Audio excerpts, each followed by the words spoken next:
How do you get kids excited about literacy? Meet Edgar. Edgar is a young reporter on the Rapidian. Edgar's first article was 64 words long. More recently, he published an article that was 238 words long. As part of the Andy Angelo Press Club at the Cook Arts Center, through the help of the Creative Youth Center, Edgar has had a chance to interview his city's mayor twice. Meet George Hartwell. Our mayor cares deeply about youth education and agreed to be interviewed by young Rapidian reporters. He fielded questions about education, childhood dreams, and even immigration reform. Edgar says he didn't used to like writing at all, but admits that he now likes writing almost as much as math and science. Edgar's literacy skills have increased, and he's a leading student in his class. In fact, he's now getting all A's at school. Not to mention, he and the mayor are now on a first-name basis. Barriers are broken, confidence grows, excitement about literacy is built.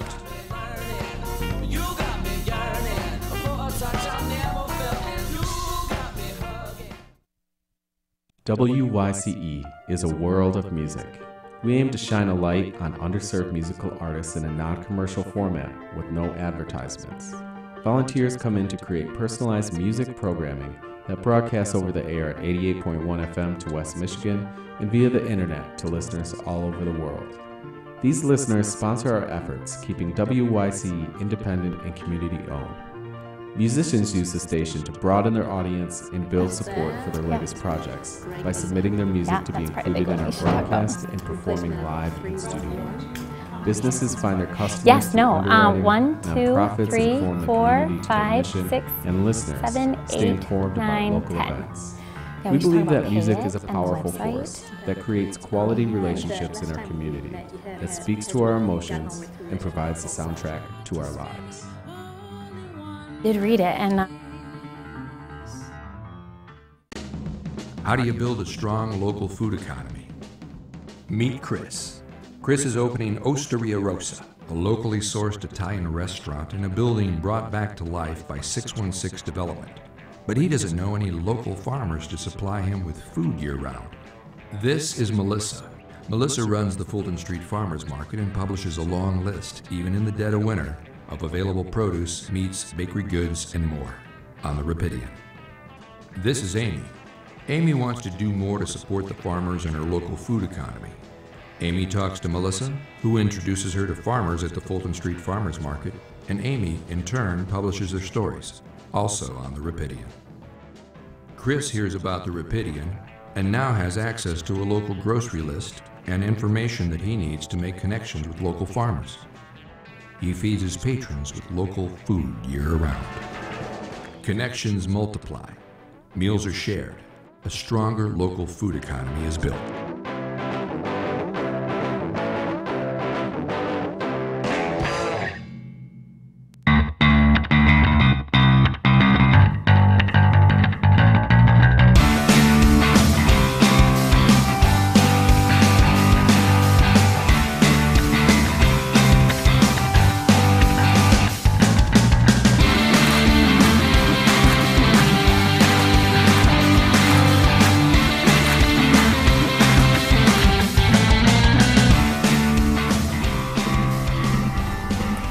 welcome to the September 2017 edition of City Connection. It's the live program where you, citizens of Grand Rapids, can ask Mayor Rosalind Bliss about local issues.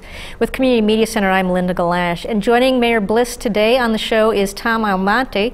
He is the city's Managing Director of Public Services, and in that segment we're going to learn a little bit about our City Academy. It's an educational program for immigrants new to Grand Rapids.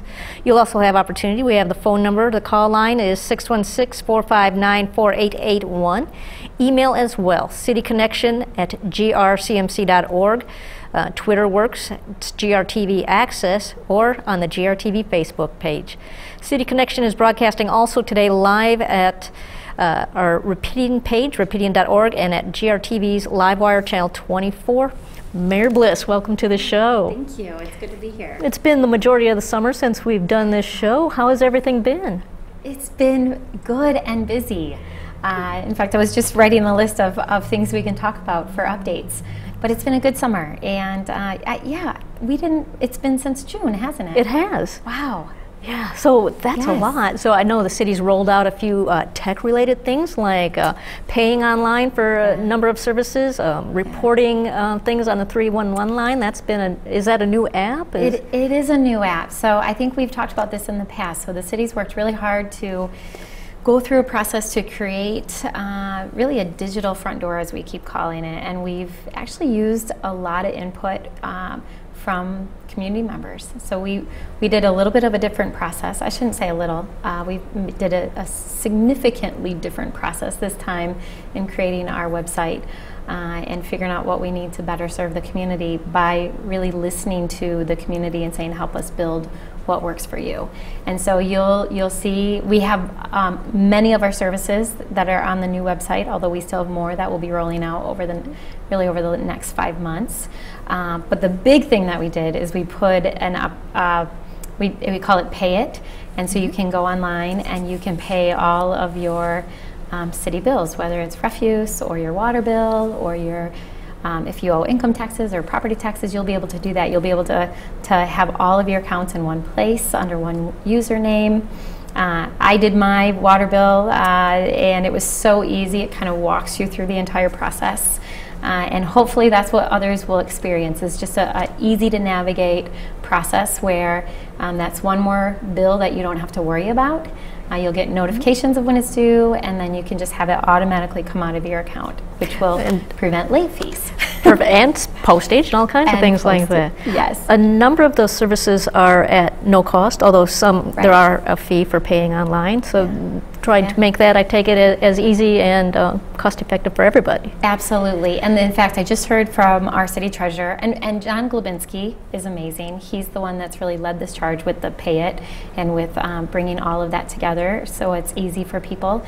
And he'll be looking at other ways. We want to make sure that down the road, anything you have to pay to the city, any fees, anything, you can do it electronically, and you don't have to take time out of your busy schedule to come to City Hall to do that.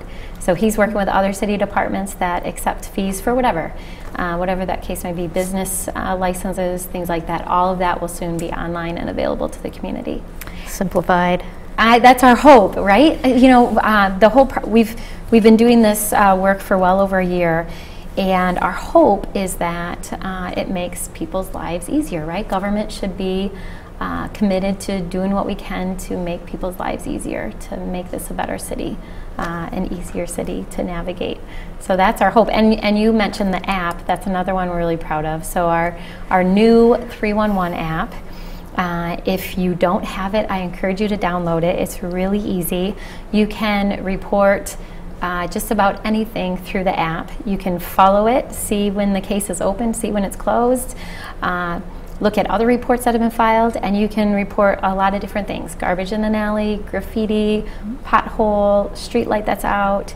But it's a really simple way to report issues in the city, and then the city will respond to them, and you'll be able to follow that. I actually had an opportunity to use it this past week. A road was blocked over on this side of town, and it kind of watched it for a couple days, and it remained that way, so that was a great way to report it. I don't know if it was the result of my reporting it, but within the hour that was taken care of. Awesome. Yeah. Well, I was out, so this past Saturday was our big Mayor's River cleanup. And I don't know if you followed that, but we do that in partnership with WENIAC, and it's myself and 3 other mayors, and we spend the morning out with literally hundreds and hundreds of volunteers. I think we had well over 1,000 volunteers this year, and we're out picking up garbage. And so this year I went out and we added on storm drains. So I spent my Saturday morning cleaning up garbage out of storm drains in a neighborhood with a group of volunteers, and we actually went down this alley, and there was some garbage down the alley, and I didn't have my phone with me, but I said, who has their phone and who has the 311 app? And not a single person had the app. So I told them I was going to send it out to them so they could download it. Perfect example. It's a great example. That's what I thought on Saturday. Yeah. Well, I wanted to bring up a few other things about this busy summer, and we heard the announcement that our city manager, a long-term city servant, is leaving at the end of this year. Greg Sundstrom, city manager, is retiring. Yeah, so last month in August, Greg announced his retirement.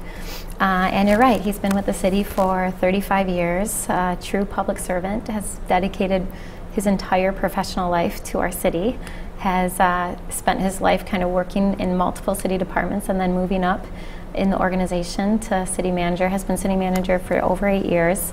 I was actually on the city commission when we appointed Greg, so I've had the opportunity to work with him my entire time on the commission, both as commissioner and mayor. So he'll be with us at least till the end of the year. We're still nailing down what a smooth transition plan looks like. And so my colleagues on the commission and I will be talking about that more this week, giving him some time to weigh in on some projects that he wants to finish up while he's still here.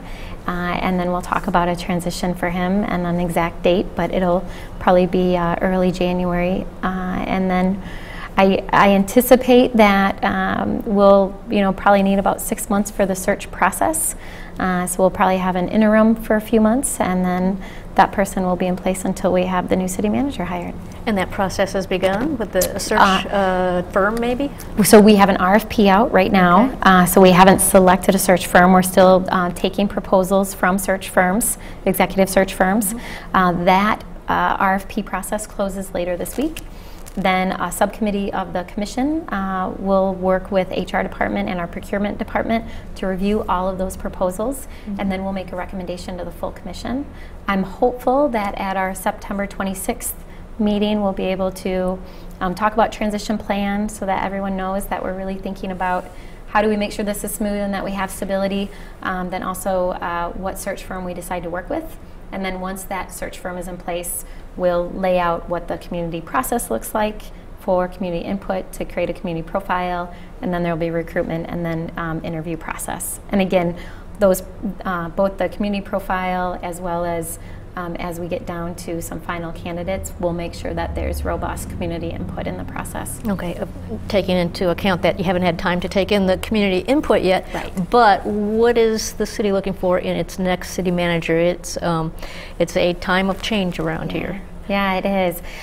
That's conversations that we'll have as a commission, but also with the community. I mean, I think for me, what's important is that whoever is the next city manager, they recognize what we're doing really, really well, and they build on that. But they also recognize areas that we need to improve, and that they have the skills to really problem solve and address some of those issues. We need somebody that can work in partnership with all of our partners, both in the public sector as well as in the private sector. As a community, we work together, and we need somebody who really has a fundamental belief in that. And then, my hope is that it's somebody that is creative and who, is committed to looking at best practices and bringing that knowledge to the city. We have great people at the city.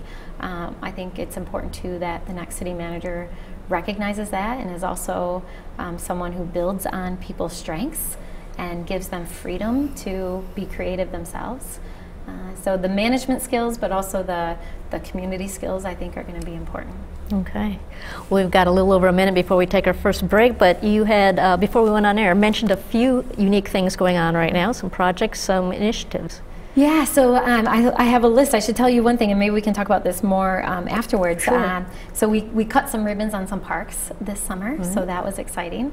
And then also the City Commission had a 3.5-hour work session on affordable housing. So we reviewed all of the recommendations that came out of the Housing Advisory Committee. And then we're in the process right now of solidifying the structure for the housing fund. And what community partner we can work with to oversee that process. Again, wanting to make sure that there's citizen input into that. So there's a number of other things that we've been working on, but those are probably a couple of big ones. Great, and hopefully we'll have a little bit of time in that final segment of the show to revisit those, then learn a little bit more. We're going to break right now because after this break we come back with Tom Almonte. He's the city's Managing Director of Public Services. We're going to learn about a program having to do with immigrant education called Our City Academy. We'll be right back after this break.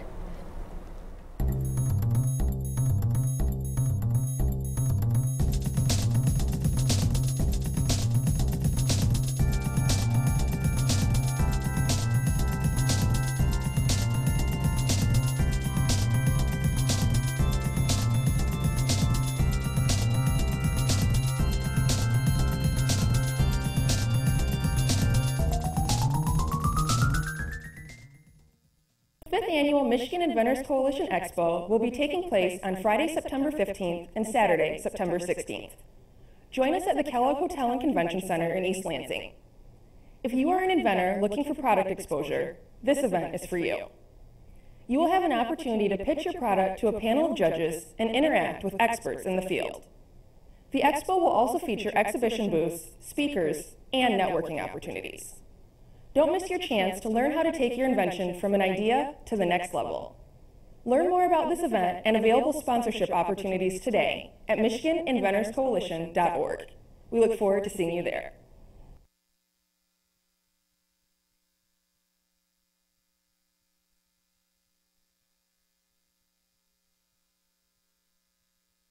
Did you know North Kent Connect is celebrating the grand opening of its one-of-a-kind thrift store on Friday, September 15th? Open to all area residents, the North Kent Connect store also lets qualified clients in need purchase goods with cash or with store credits they earn through taking special classes or by volunteering in our community. Please come to the grand opening on Friday, September 15th from 10 to 6 at the North Kent Connect store, located at 10075 Northland Drive in Rockford. There will be a prize wheel and events throughout the day. Find home and sporting goods, clothes for the family, and more. Donations accepted. Visit store.nkconnect.org for more information. That's store.nkconnect.org.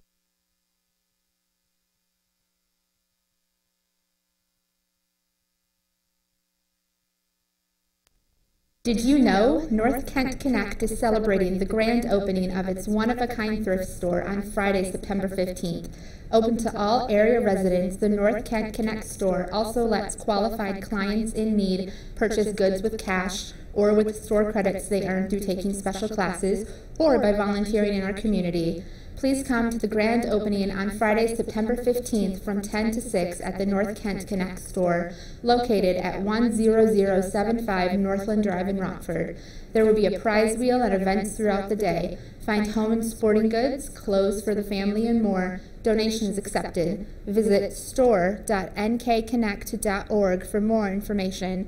That's store.nkconnect.org or call 616-866-3478. That's 616-866-3478.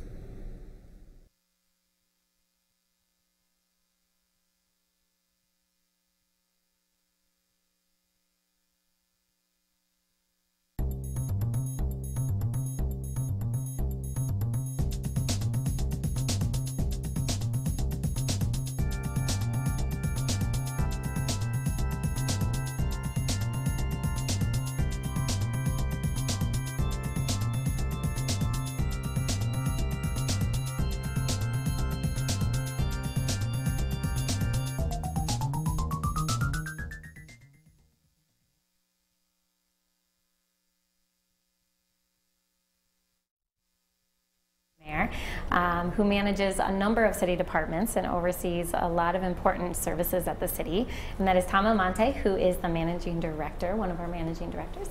And so I'll start with just, Tom, for people who don't know you, why don't you talk a little bit about your experience and how long you've been at the city, and a little bit about the scope of what you oversee? You know, I've been with the city since 2004, so now what, 14 years? Yeah, 14 years. Wow. And the work that I do now is managing director. As you mentioned, I was one of 6 managing directors that the city had. About a year ago, I took over 5 departments that were grouped because of we went through the budget process. Public services, parks and recreation, lighting signals and signs.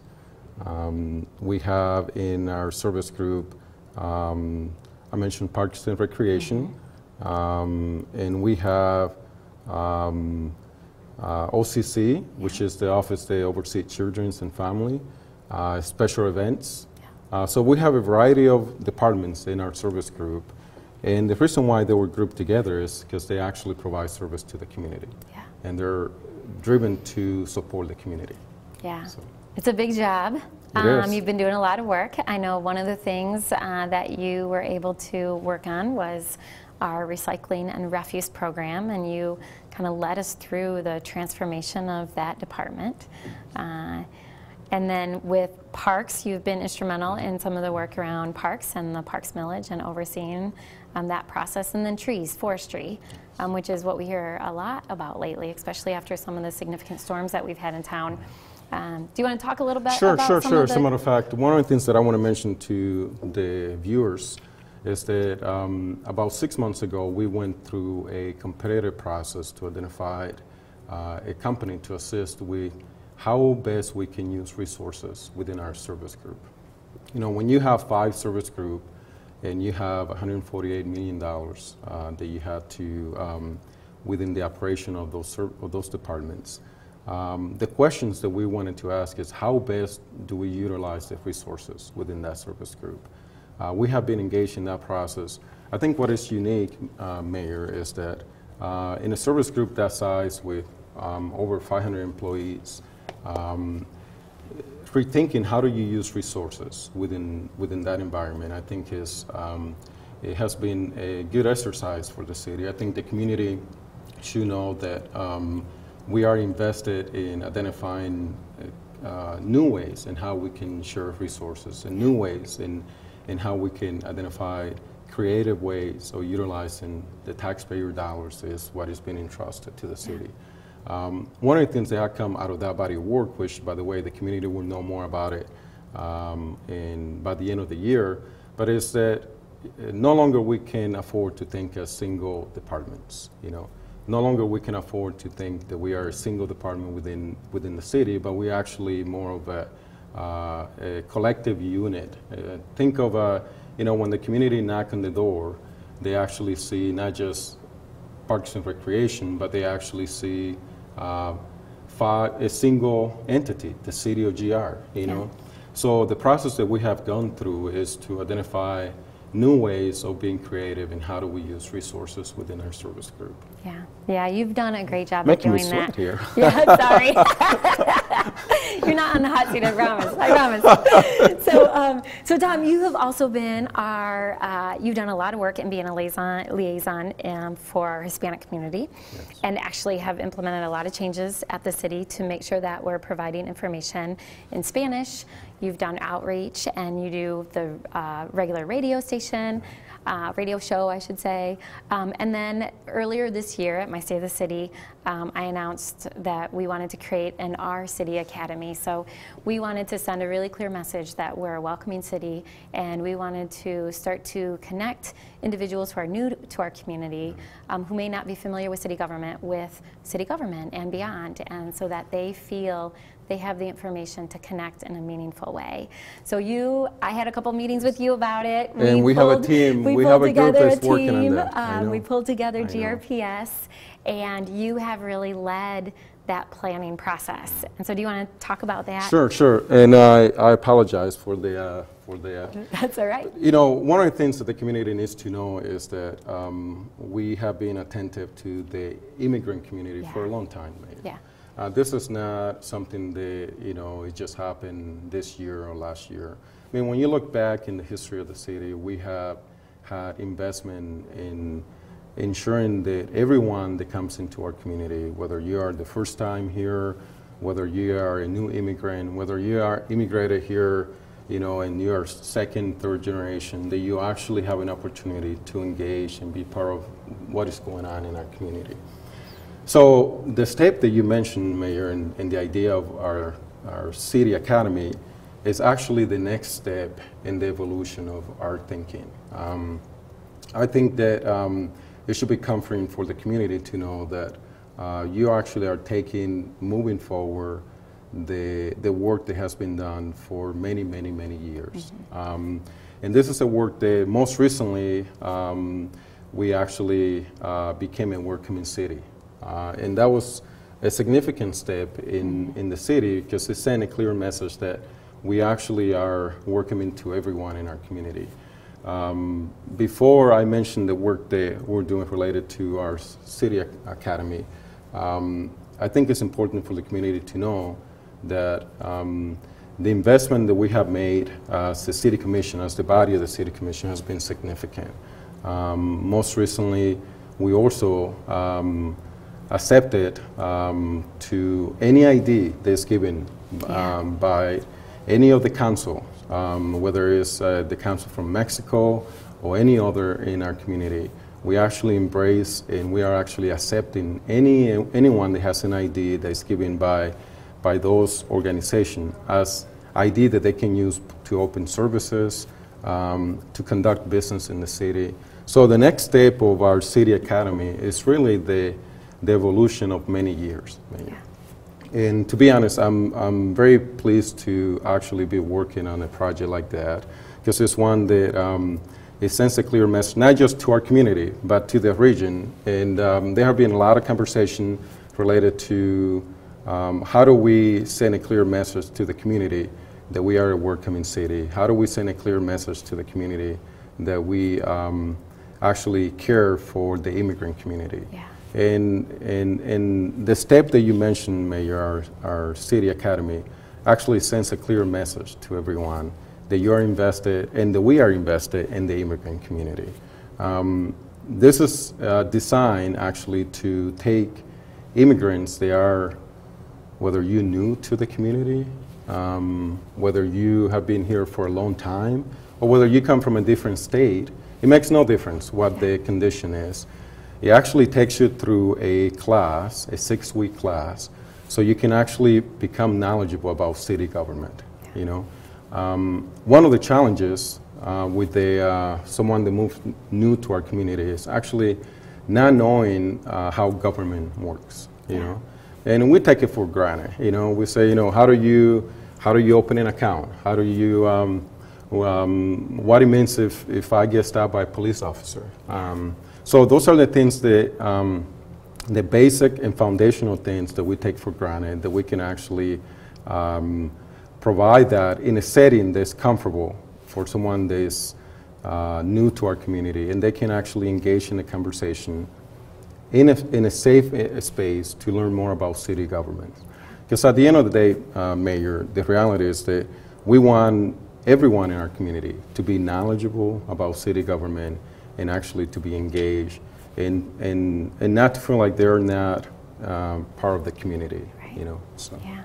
Well, we only have a few seconds left, actually, and we'll talk about this more after the break. But you're absolutely right. When we initially started talking about this, we wanted to be really clear that not only are we a welcoming city, but we want people to feel like they're not just welcome, but that they belong, that they're connected, and that their voice matters, and that there's a place around the table for them, and that we want them to be a part of the process. And this educational piece is so critical to that empowerment. It is, and you know, when you think about, in our case, you know, think about first time you move into this community, every community is unique, you know, so the reality is what we are trying to design.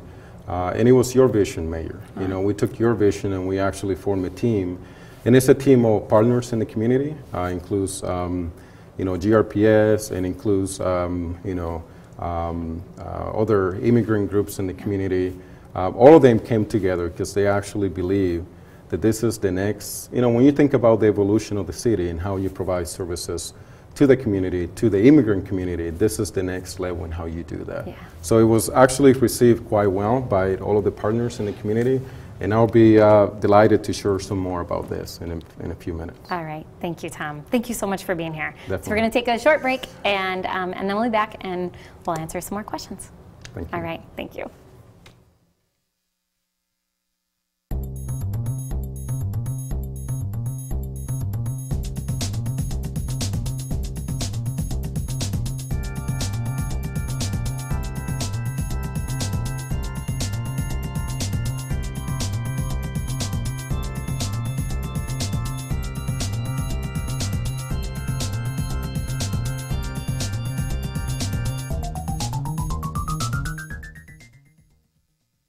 Hello, my name is Sarah Jean Anderson, Executive Board Member at the Creative Youth Center of Grand Rapids. At the CYC, our mission is to prepare kids for life's adventures by supporting their writing and amplifying their voices. Students learn creative writing, interact with professional writers and artists, collaborate on exciting projects, and become published authors in our annual student anthology, The Book of Explosions. These annual volumes of our students' creative writing are handpicked by the young writers, and all of the proceeds we receive from book sales go right back into our programming. And here's some more good news. Fall registration for our programs opens to the public on September 5th. Programming runs year-round from the last week of September through the end of May, with special workshop opportunities in the summertime. All of our programs are free to Grand Rapids Public Schools students, grades 1 through 12, and signing up is super easy.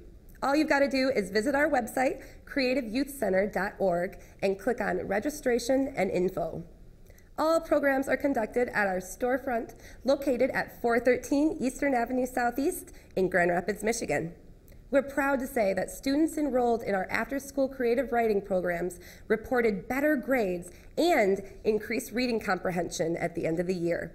These programs are not only fun, they also get results. There's always something going on at the CYC. You want to stay in the loop? You can. All you got to do is sign up on our website to receive our newsletter and invites to our awesome community events, like the Creative Youth Center's art exhibit at Madcap Coffee this October through November. Visit creativeyouthcenter.org to learn more about what we can do for you. Tours of our facilities are also available. Just give us a call at 616-458-5505. And we look forward to seeing you this year at CYC.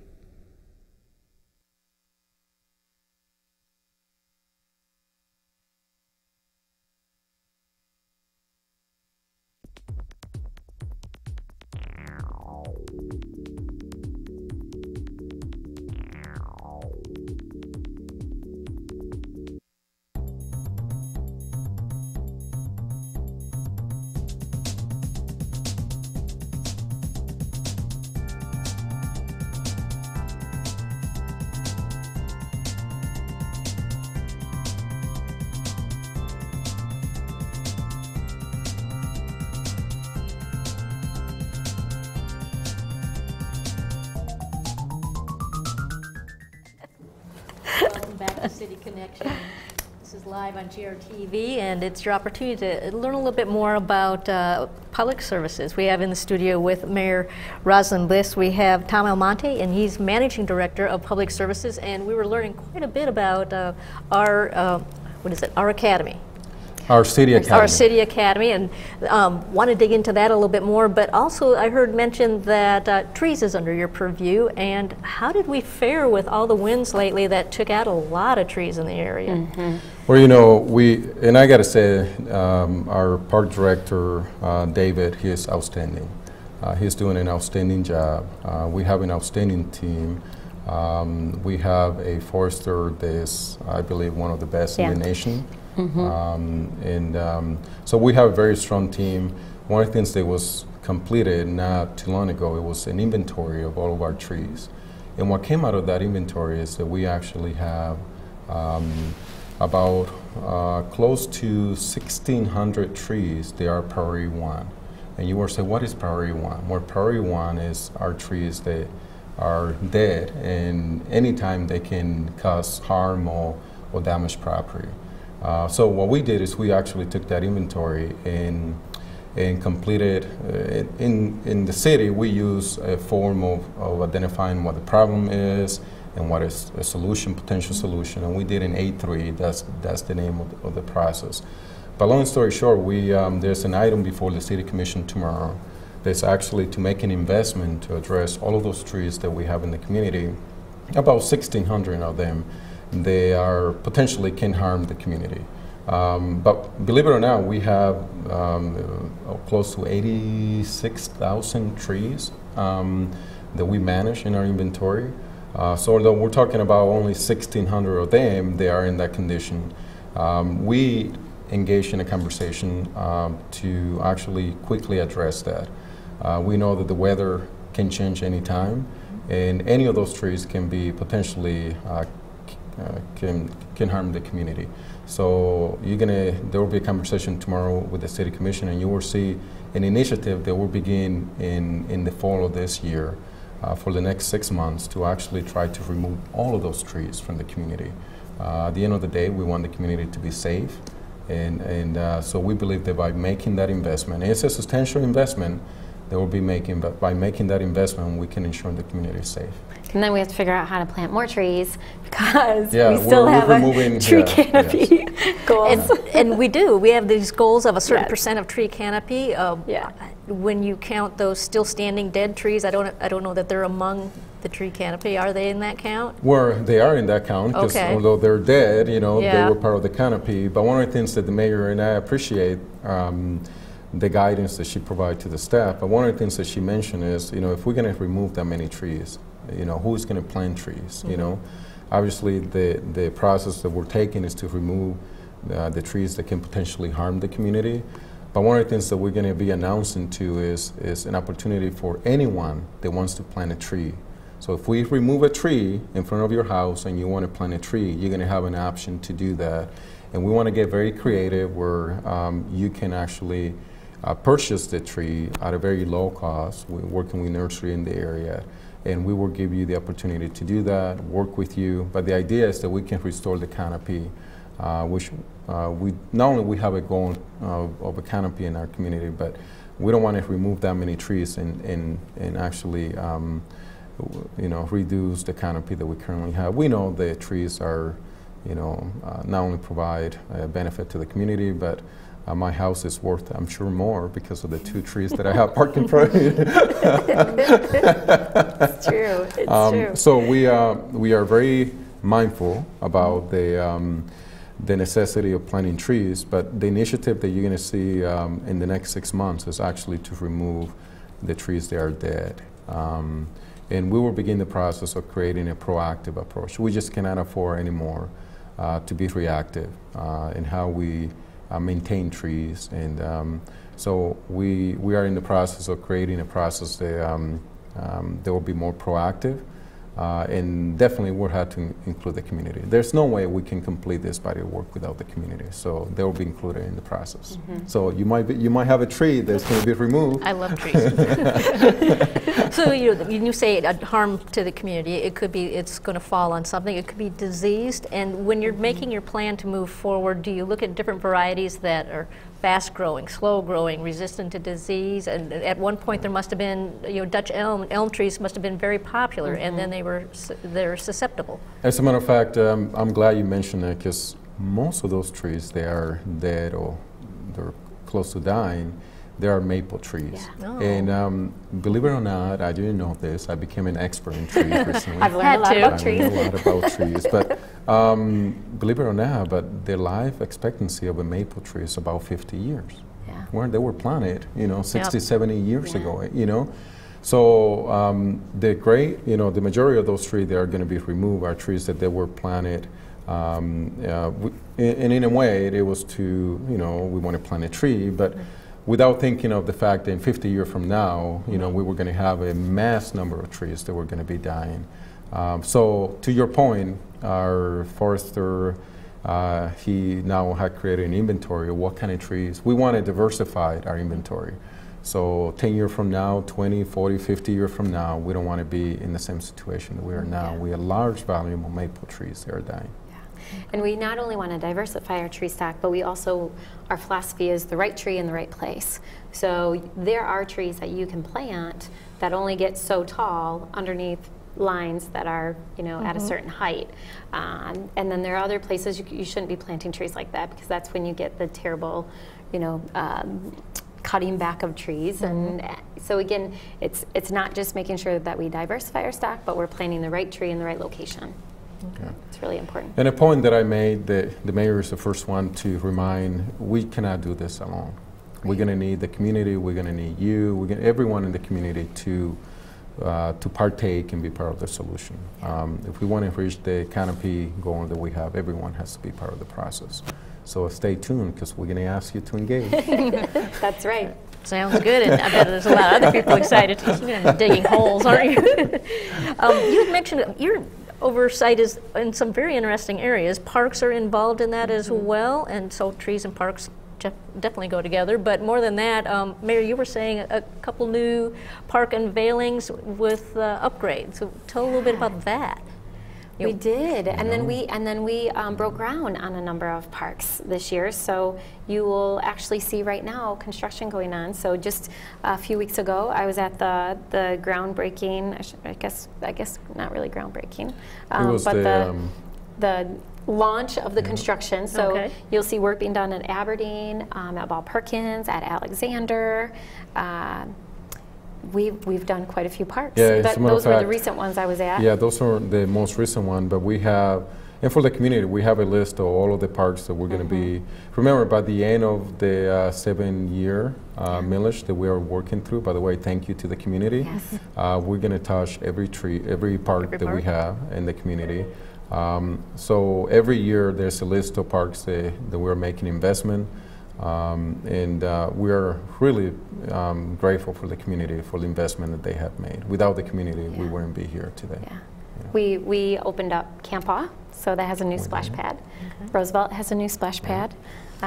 Richmond Park has a new pavilion and barrier-free space that you can go and fish. So really trying to spread out the work in different parts of the city, but also be intentional about where we really need park improvements in our neighborhoods. Great. I'm told we're down to a little less than 4 minutes, so I did want to get back to our city academy a little bit, and then the whole idea that we are very much a welcoming community, that we want to bring immigrants to a level of understanding how the city works and making all that education available.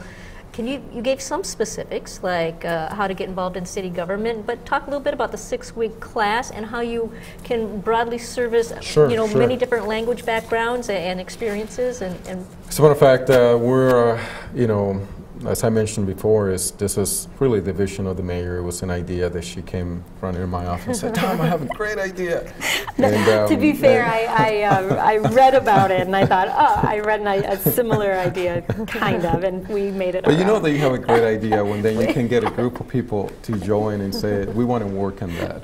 So we have a team of. And I'm grateful for that team of community members. They have come together, not only the Hispanic Center, GRPS, the sister city. So there's a group of 7, 8 different partners that came together. And what the community will receive in the 6th week is the first week will be an overview of the city of Grand Rapids and the history. This is important for someone to move into the city, that they know the history. So that will be covered the first week. The second week, they will receive information about social services, the transportation system, just so they understand how it works, different agencies that we have in our community. The third week, there will be information about education, student opportunities, employment. Fourth week, they're going to get a sense as to our public safety system, the court system, how the city commission works. In the 5th week, they will get a sense about economic development, and then it will end with key departments in city services like parks, public services, 311, so they get a sense as to departments that provide services to the community.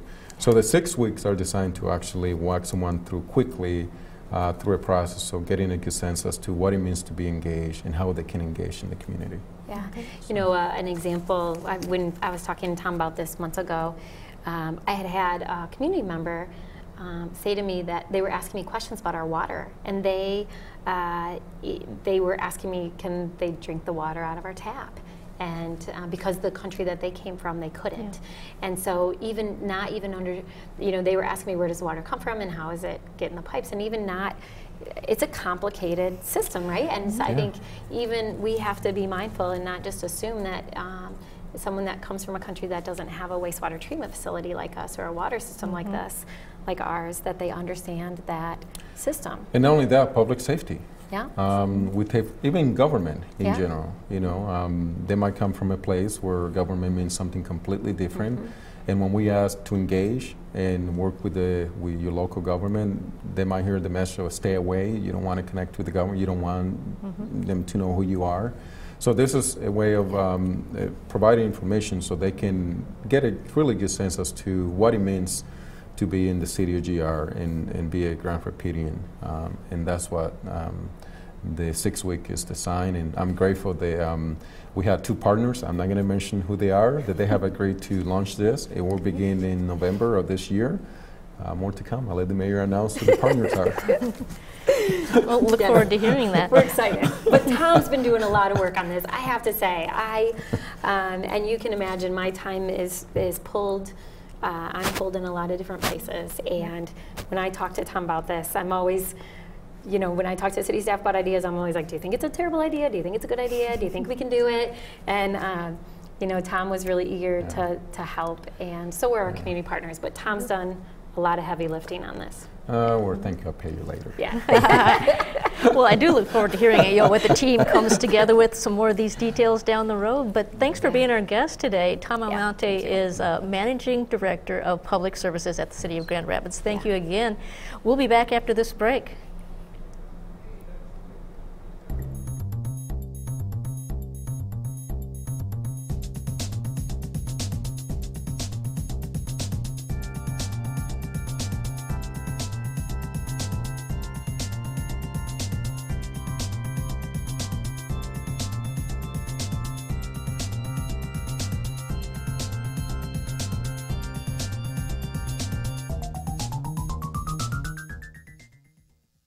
Hello, my name is Mary Daly Brown, and I'm the president of So Hope. We believe that change starts with one woman, one donation, one more person touched by So Hope that can make a difference. You can make a difference by attending our annual We So Hope fundraising dinner on September 28th at 6:30 p.m. at the Frederick Meyer Gardens and Sculpture Park. It Starts With One is this year's theme. I have witnessed one local leader change her community. I have seen how individual donations have allowed So Hope to support opportunities for women that in turn has changed the lives of their families and villages. I have observed the spirit of women change from hopeless to hopeful. So Hope is an international nonprofit organization which exists to inspire impoverished women around the world. We do this by promoting wellness, education, and economic opportunities for women that make less than $2 a day. So Hope is one of the only global organizations that focuses exclusively on the holistic needs of women living in extreme poverty. In the past 11 years, we have impacted over 73,000 women. We do this by forming strategic partnerships with local leaders using local solutions to solve local problems. We fund measurable, time-limited, and outcome-based projects submitted by our partners that match our three program areas: wellness, education, and economic opportunities. Help us chip away at the poverty plaguing this world. Please join us for our We So Hope dinner. For more information, call the So Hope office at the number on the screen or email info@sohope.org. The deadline to RSVP for this event is Monday, September 18th at 1 p.m. You can be that one pebble in the pond that creates the ripple for change. Come on, let's sow hope.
Welcome back to City Connection Live on GRTV's Livewire Channel 24 with Community Media Center. I'm Linda Galash with Mayor Rosalind Bliss.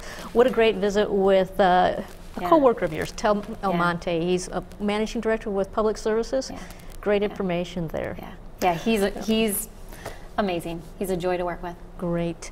Well, we are now to the call-in and the questions section of the show. And the first one, I'm not going to read word for word, but it relates to word that Amazon is being courted to build here. Yes, so if you're following the news, Amazon said that they want to build another headquarters in kind of the northeast part of the country, and they put out some overall standards that they're looking for. So they're looking for, you know, a city with a metro area of at least 1 million, access to rail, you know, public transit, an airport, international airport. And so when we heard of that, of course, you know, we have talked, just let me give you a little bit of more background, is that throughout the entire GR Forward process, when we were doing our update of our master plan for downtown, multiple times we talked about the need for a headquarters downtown, that's something that would really add to the vibrancy of our city and add to the workforce. And so we've talked about how do we really get organized and attract a headquarters to move to our city.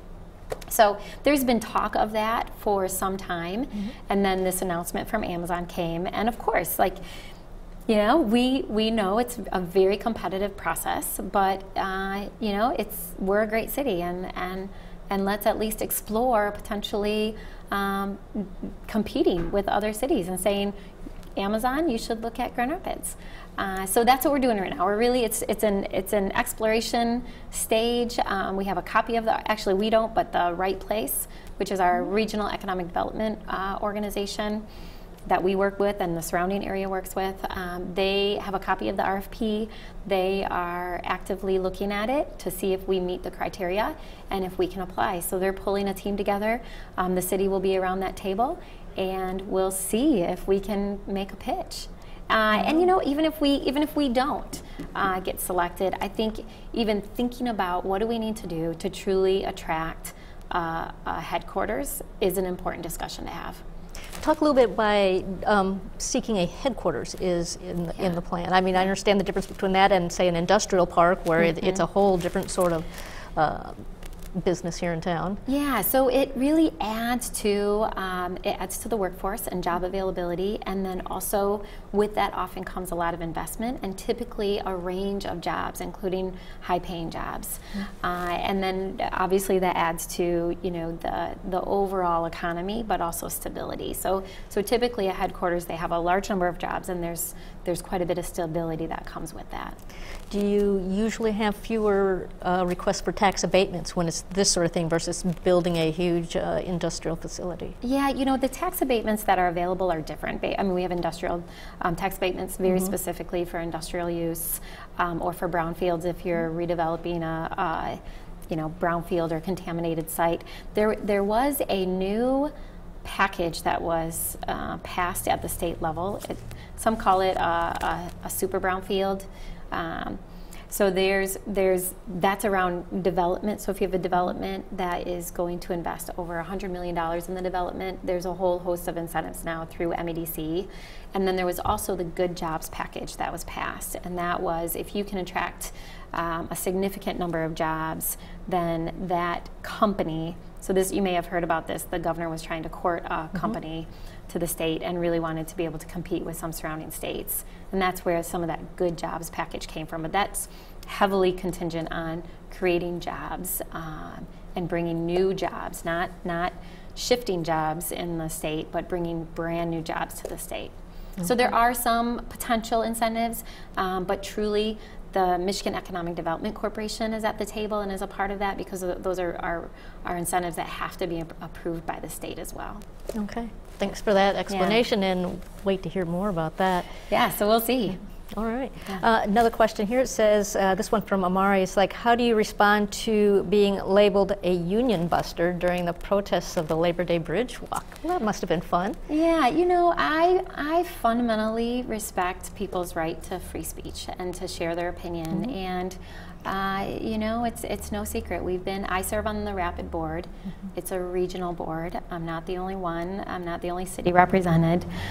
So I serve with 5 other cities, and we have been in active labor negotiations for a couple of years. It's very disappointing. We had a tentative agreement that I was really hopeful would pass.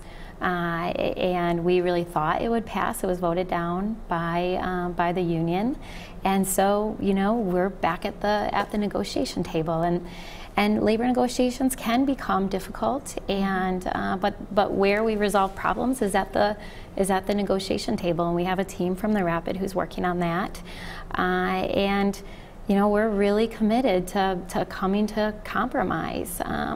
But it takes both sides coming together, and it's tough work. So, commenting on the term union buster.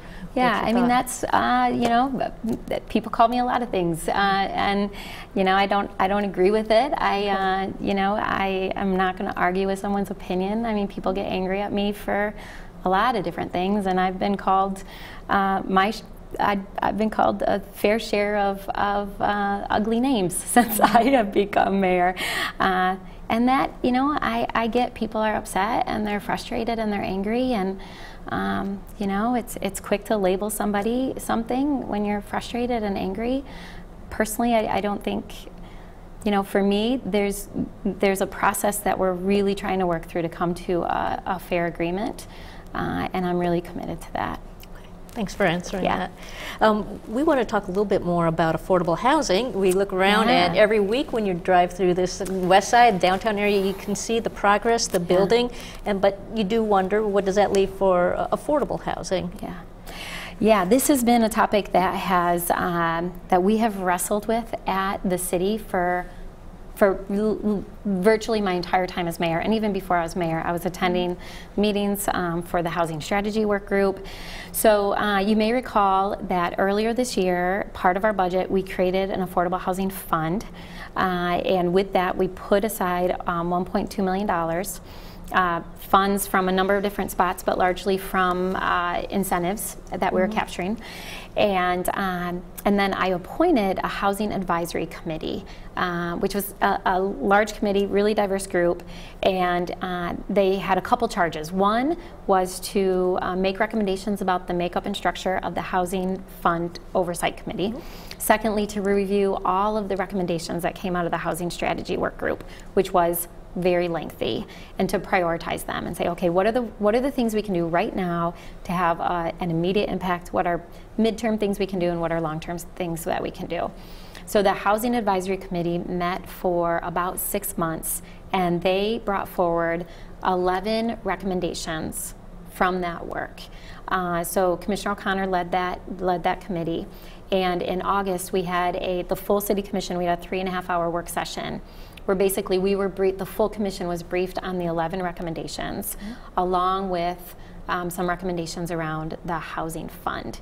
So from that work session, we identified some of those recommendations for city staff to follow up on and bring back to the City Commission.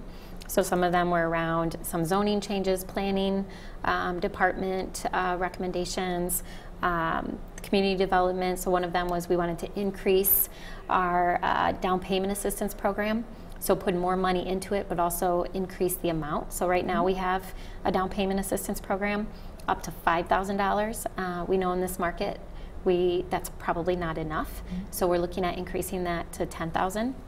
So we talked about those, and then for the housing fund, we decided that we really wanted that fund to be a part of a partner organization, and to be a little bit independent from the city for a couple of reasons. We want to partner with foundations to really leverage those dollars with private dollars. And then also we want to make sure that there's more of an independent oversight of that process. So we're right now talking to Carlos over at the Housing Commission, and I haven't brought it back to the full commission yet because we're still looking at what that would look like, but it's likely that potentially this would fall under the Grand Rapids Housing Commission. Great. So this is progressing nicely. This was one of the first initiatives you had as you came into office, so it's good to see where it stands now. Nothing happens fast enough. That's another thing. Sure. I listen to people, and again, it's so hard. Government just doesn't move as fast as you want it to, and I hear that a lot, but I do feel like we're getting to a good place where we're going to be able to really move quickly once we have the structure in place, because the structure matters. Great. Yeah. Thank you. We're going to wrap up for this show. We'll be back on October 2nd. That's the first Monday of the month, unless it's a holiday typically. So with Mayor Rosalind Bliss, I'm Linda Galash, and this is City Connection on GRTV's Live Wire Channel 24.